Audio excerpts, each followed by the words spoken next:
سیدنا عبداللہ بن مسعود رضی اللہ تعالیٰ عنہ سے روایت ہے، رسول اللہ صلی اللہ علیہ وآلہ وسلم نے فرمایا، میں جانتا ہوں اس شخص کو جو سب کے بعد جنت میں جائے گا۔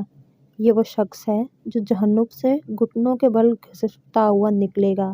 اللہ تعالیٰ اس سے فرمائے گا، جا اور داخل ہو بہشت میں۔ کہا آپ صلی اللہ علیہ وآلہ وسلم نے، پس آئے گا وہ بہشت یا قریب، اس کے پس ڈالا جائے گا، اس کے خیال میں کہ تحقیق بہشت بھری ہوئی ہے، پس لوٹ آئے گا اور کہے گا، اے میرے رب، پایا میں نے اس کو بھرا ہوا۔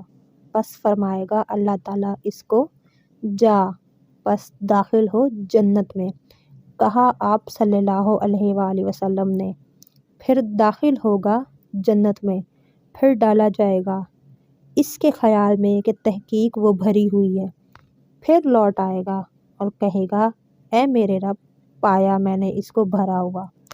پھر فرمائے گا اللہ تعالیٰ، جا جنت میں تیرے لیے دنیا اور 10 گنا دنیا کے برابر جگہ ہے، یا 10 دنیا کے برابر۔ وہ کہے گا، تو مجھ سے ٹھٹھا کرتا ہے یا ہنسی کرتا ہے؟